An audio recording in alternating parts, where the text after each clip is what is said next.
नमस्कार। सनातन विचार में आपका स्वागत है। आज जिस पुस्तक पर हम चर्चा कर रहे हैं यह चौखंबा विद्या भवन वाराणसी द्वारा प्रकाशित विज्ञान भिक्षु प्रणीत योग सार संग्रह है। पुस्तक के भाष्यकार और संपादक आचार्य चित्त नारायण पाठक जी हैं। मूल्य 225 रुपये है। चौखंबा की वेबसाइट से लेने पे 20% का डिस्काउंट मिला था। बैक कवर पे कुछ अन्य महत्वपूर्ण ग्रंथों की जानकारी दी गई है। इसमें आपको घेरण संहिता, हठ योग प्रदीपिका, शिव संहिता भी हैं, योग सार संग्रह, यौगिक षटकर्म, योग दर्शन में जैसे हमने पिछली पुस्तक देखी थी षट टिकोपेतम, उसमें श्री बलदेव मिश्र कृत टीका का एक पुस्तक का उल्लेख था। यहाँ भी एक योग दर्शन है, श्री कृष्ण वल्लभाचार्य स्वामी नारायण भाष्य सहितम। हो सकता है ये केवल मूल सहित हो, मैंने ये पुस्तक देखी नहीं है, मेरे पास है नहीं, मगर जिस प्रकार से लिखा है, क्योंकि आमतौर पे जहाँ हिंदी में रहता है वहाँ, जैसे ये पातंजलि योग दर्शन है तो व्यास भाष्य सह योग सिद्धि हिंदी व्याख्या सहित डॉक्टर सुरेश चंद्र श्रीवास्तव। तो जैसा मैंने पहले भी बताया था कि कई संस्करण आते हैं योग सूत्र के। चौखंबा खुद ही बहुत सारे संस्करण प्रकाशित करती है, अन्य प्रकाशकों के भी आते हैं। तो ये इस श्रृंखला में जो योग सूत्र की हम देख रहे थे में अंतिम पुस्तक है। इसके साथ हमारी योग सूत्र पे ये श्रृंखला समाप्त हो जाएगी। सभी मुख्य जो टीकाएँ हैं योग सूत्र के अध्ययन में जो देखी जाती हैं वो हम देख चुके हैं हिंदी अनुवाद सहित। व्यास भाष्य देख चुके हैं, आपको तत्व वैशारदी देख चुके हैं, विज्ञान भिक्षु की योग वार्तिका देख चुके हैं, मणिप्रभा देख चुके हैं, राजमार्तंड देख चुके हैं, भास्वती देख चुके हैं। तो इसके अलावा जो अभी नवीन गीता प्रेस से प्रकाशित योग दर्शन देख चुके हैं, योग प्रदीप देख चुके हैं, श्री उदयवीर शास्त्री कृत जो आर्य समाज से संबंधित भाष्य है योग सूत्र पे वो भी देख चुके हैं। तो मुख्य देख चुके हैं, और कई जो हमने षट टिकोपेतम पुस्तक देखी थी उसमें अन्य भी कुछ भाष्य थे, भावा गणेश के, नागोजी भट्ट, सदाशिवेंद्र सरस्वती, अनंत देव। तो ये टीकाओं का हमने केवल मूल देखा था। तो कुछ हद तक, पूर्णतः तो नहीं, ये पुस्तक जो है उन टीकाओं पर भी चर्चा कर लेती है हिंदी में। हर सूत्र के संदर्भ में नहीं, अनुवाद के संदर्भ में नहीं, लेकिन एक तरह से विषय या कॉन्सेप्ट आप कह सकते हैं उस संदर्भ में। तो पुस्तक जो है वो कुल 235 पृष्ठ है, जिसमें से 100 पृष्ठ आपकी भूमिका ही है। 100 पृष्ठ तक भूमिका ही है, विस्तृत भूमिका है। उसके बाद विषय सूची आती है। विषय सूची भी 2 भागों में विभक्त की जा सकती है। एक तो भूमिका की विषय सूची है, और फिर जो मूल ग्रंथ है योग सार संग्रह विज्ञान भिक्षु प्रणीत, उसकी विषय सूची है। तो पहले मैं आपको विषय सूची दिखा दूं। जो भूमिका दी गई है वो एक तरह से परिचय के बाद समस्त पूरे योग सूत्र का चारों पादों के हर विषय पर चर्चा की गई है संपादक द्वारा। और जिस भी विषय पर उन्होंने चर्चा की है वहाँ संपादक के अनुसार उन्हें जिस भी भाष्य या टीका की उपयोगिता दिखी है उस विषय के संदर्भ में प्रस्तुत करने के लिए, तो उन्होंने उसको प्रस्तुत किया है वहाँ पे। तो इस प्रकार से अगर ये भूमिका पढ़ते हैं तो एक तरह से हिंदी में समस्त योग सूत्र का तो परिचय मिल ही जाता है। उसके अलावा उसमें आवश्यकता अनुसार कहीं मणिप्रभा, कहीं तत्व वैशारदी, कहीं योग वार्तिक, कहीं भावा गणेश की टीका, कहीं नागोजी भट्ट की टीका, कहीं सदाशिवेंद्र सरस्वती की टीका, कहीं भास्वती टीका। हर टीका का उन्होंने, जहाँ उनको लगा है कि इस विषय के संदर्भ में इस टीका में जो बात लिखी गई है, या एक से अधिक टीकाएँ भी प्रस्तुत की गई हैं एक ही विषय के अंतर्गत, तो उनको कोट करते हुए उस विषय पर चर्चा की है। तो भूमिका में जो इन्होंने कवर किया है वो है योगावतरण, प्रयोजक विचार सार, योगारंभ विषय आवश्यकता, अथ योग स्वरूप विचार। तो अगर आप ध्यान देंगे या योग सूत्र का अगर आपने कोई भी ग्रंथ अभी पढ़ा होगा या देखा होगा, तो ये जो विषय सूची है आपको मिलती जुलती थोड़ी सी दिख जाएगी, जो जिस प्रकार से विभिन्न पादों में जो विषय आते हैं उनसे। योग के द्विविध भेद, वितर्क का लक्षण, विचार स्वरूप योग परीक्षण, आनंदानुगत संप्रज्ञात योग, अस्मितानुगत संप्रज्ञात योग, सवितर्क का लक्षण, द्वितीय वितर्क रहित सविचार, निर्वितर्क संप्रज्ञात योग, सविचार योग, निर्विचार, संप्रज्ञात से संबंधित, ये पूरा नहीं लिखा गया है, डॉट डॉट डॉट करके छोड़ दिया गया है। संप्रज्ञात के प्रसंग में उपयोगी, ऋतंभरा के विषय में, असंप्रज्ञात योग विषयक, असंप्रज्ञात में निर्विकल्पक, भाष्य समीक्षा, असंप्रज्ञात योग में आत्मा, ये नारायण तीर्थकृत जो योग सिद्धांत चंद्रिका है उससे काफ़ी विस्तार में इसमें चर्चा की गई है, उसी टीका से। असंप्रज्ञात योग के भेद, विचारित विषयक सार अंश, योग साधन अथ योग साधन विषयक, योग के प्रथम साधन। यहाँ नंबरिंग की गई है इन विषयों की, भूमिका के अंदर विषयों की नंबरिंग नहीं है, बस एक हेडिंग आ जा रही है, जैसे वैराग्य विषयक विचार में अपर वैराग्य का निर्वचन, और फिर वो टॉपिक शुरू हो जा रहा है। तो यहाँ पे नंबरिंग नहीं है, हालांकि पृष्ठ संख्या आप यहाँ से आइडेंटिफाई कर सकते हैं। वैराग्य विषयक विचार में पर वैराग्य विषयक विचार, क्रिया योग विषयक विचार, कर्म का अर्थ, स्वाध्याय, ईश्वर प्रणिधान, अष्टांग योग विषयक विचार, यम नियम आदि, साधन साधित योग, आसन प्राणायाम, प्रत्याहार, धारणा, ध्यान, समाधि स्वरूप विचार। उसके बाद योग सार संग्रह जो ये पुस्तक है उसके बारे में कुछ परिचय प्रस्तुत किया गया है। फिर विज्ञान भिक्षु का परिचय प्रस्तुत किया गया है, और फिर कृतज्ञता ज्ञापन जो संपादक हैं उनके द्वारा है। तो ये पहले हम भूमिका के कुछ अंश देख लेते हैं, और उसके बाद हम फिर विज्ञान भिक्षु प्रणीत योग सार संग्रह के विषय सूची पर पुनः आएंगे। तो यहाँ से भूमिका प्रारंभ हो रही है। ये योग अवतरण प्रयोजक विचार सार है, पूर्व पक्ष समाधान सब प्रस्तुत किया गया है। और जो हमने अभी विषय सूची में देखी थी, योग आरंभ विषयक आवश्यकता के अनुगण पूर्व पक्ष विषयक विचारना, ये दिया गया है। यहाँ एक हल्का सा मुझे प्रिंटिंग का इशू दिखा, थोड़ा सा अक्षर मिट गया है, नहीं तो ये बहुत ही अच्छे प्रिंट है, फॉन्ट साइज़ भी बढ़िया है, साफ़ सुथरा प्रिंट है, कहीं कोई ऐसा हल्का हो रहा है, गाढ़ा हो रहा है, बाइंडिंग का कुछ इशू नहीं मिला। चौखंबा की जो हम पुस्तकें देखते हैं उनमें से ये काफ़ी अच्छा क्वालिटी का ये प्रिंट मैंने देखा है, और प्रिंटिंग वगैरह के हिसाब से कहा जा सकता है कि कोई भी इशू नहीं है। वो एक आध जगह छोटा मोटा कुछ है तो है, मगर उसको इग्नोर किया जा सकता है, उससे पढ़ने में किसी प्रकार की कठिनाई नहीं होगी। तो जो हमने अभी विषय सूची देखी ये वही है, जैसा मैंने बताया था, नंबरिंग नहीं दी गई है अंदर, लेकिन हाँ हेडिंग जो भी नया सेक्शन स्टार्ट हो रहा है उसके ऊपर हेडिंग ये दी गई है, जैसे अष्टांग योग विषयक अथा अष्टांग योग विषयक विचार जो है यहाँ से प्रारंभ हो रहा है। और फिर कई जो भाष्य हैं उसमें आवश्यकता अनुसार संपादक ने कई भाष्य और टीकाओं का संकलन करके और विषय पर चर्चा की है। यहाँ से योग सार संग्रह पुस्तक का परिचय प्रारंभ हो रहा है। एक सब हेडिंग टाइप बस यहाँ दे दी गई है, अलग से ऐसे ऊपर कोई हेडिंग नहीं दी गई है।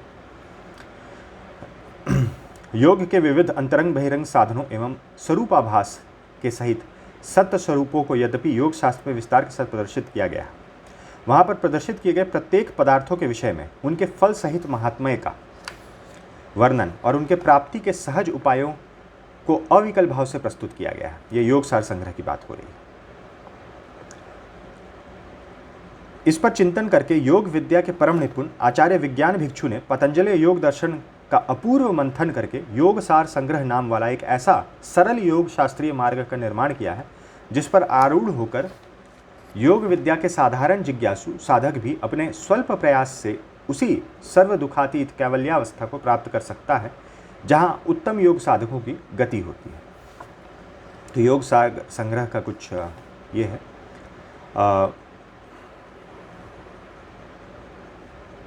यहाँ पर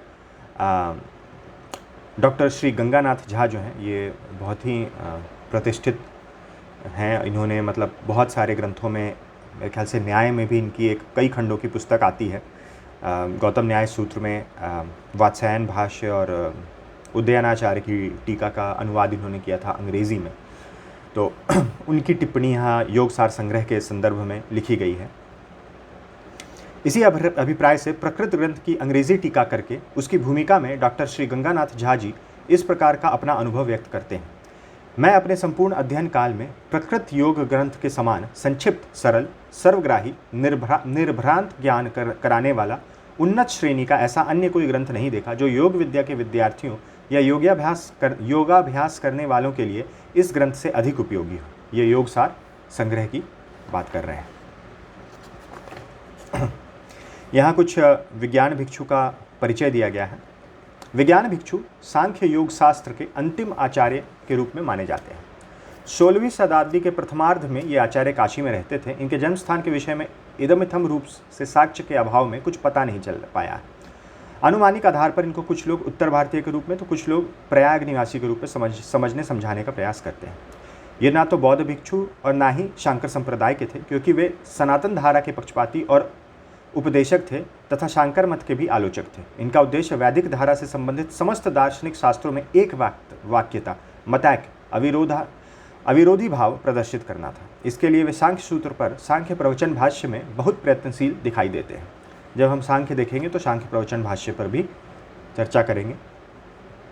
इतना ही नहीं, वे तद दर्शनों की व्याख्या प्रस्तुत करते समय अपनी व्यापक दृष्टि को आगे किए रहते थे, जिसके परिणाम स्वरूप वे व्याख्या दर्शन से हटकर कहीं कहीं ऊपर की बातों का भी सन्निवेश करते हुए दिखाई देते थे। इसी कारण दार्शनिक जगत के लोग उन्हें स्वतंत्र एवं प्रामाणिक दर्शन समीक्षक मानते हैं।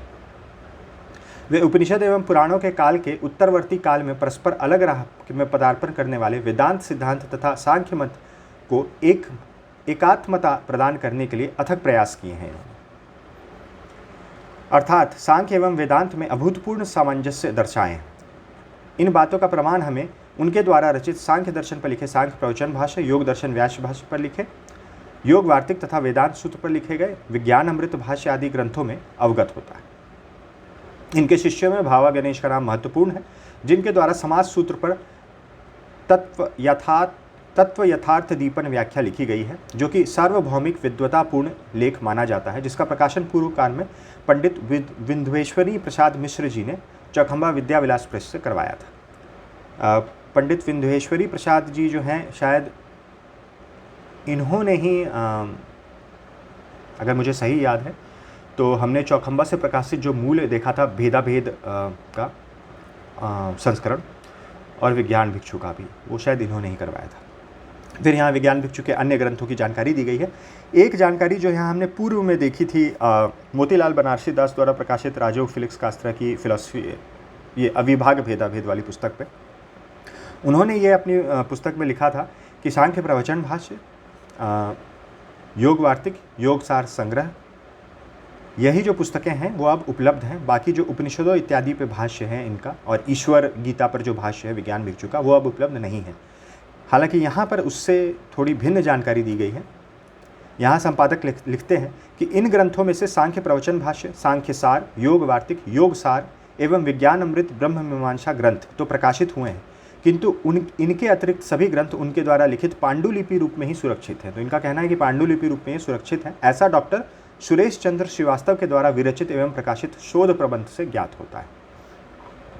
तो इस शोध प्रबंध के आधार पर ये कहते हैं कि बाकी ग्रंथ भी हैं लेकिन पांडुलिपि रूप में उपलब्ध है। तो ये भूमिका के बारे में और भूमिका में जो कुछ परिचय दिया गया है ग्रंथ का और विज्ञान भिक्षु का, उसकी चर्चा थी।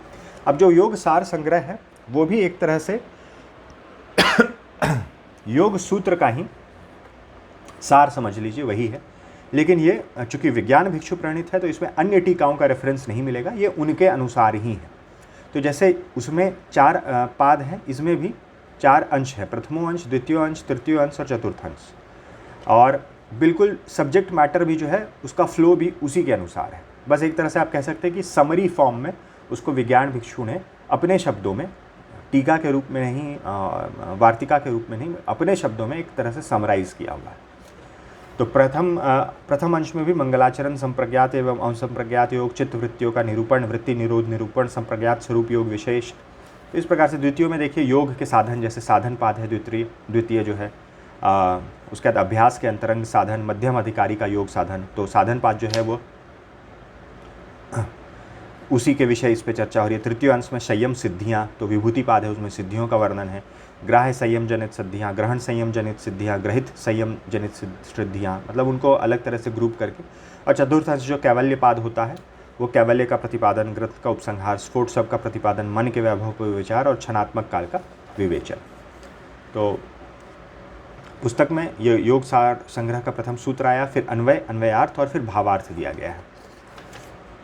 उसके बाद से केवल मूल सूत्र, ये केवल पहले के 2 सूत्रों में इस प्रकार का स्ट्रक्चर दिखा, जब ये आपको 4 अन्वयार्थ, भावार्थ, शब्दार्थ दिए गए हैं। उसके बाद सीधा योग सार संग्रह का मूल दिया गया है, फिर योगार्थ प्रभा, जो इनका अनुवाद कह सकते हैं, भावार्थ कह सकते हैं, वह प्रस्तुत किया गया है। तो मूल और उसके बाद योगार्थ प्रभा। इसमें भी कोई प्रिंटिंग का, इस खंड में भी ऐसा कोई इशू नहीं है। मूल भी है और उसका अनुवाद भी। कहीं कहीं अनुवाद नहीं है, भावार्थ है। इसलिए जहाँ भी विज्ञान भिक्षु के मत से जो संपादक हैं उनको लगता है कि ये जो आम तौर पर जो मत है उससे भिन्न है, उससे अलग है और ये माननीय नहीं है, तो इन्होंने वो भी एक आध जगह पे अपना हाईलाइट कर दिया है अपने भावार्थ में। पुस्तक समाप्त हो जा रही है पृष्ठ संख्या 235 पे। बाद में किसी प्रकार का इंडेक्स, परिशिष्ट, अनुक्रमणिका इत्यादि कुछ नहीं दी गई है। तो ये थी कुछ जानकारी चौखंबा विद्या भवन वाराणसी द्वारा प्रकाशित विज्ञान भिक्षु प्रणीत योग सार संग्रह के बारे में। वीडियो देखने के लिए बहुत बहुत धन्यवाद। मिलते हैं अगले वीडियो में।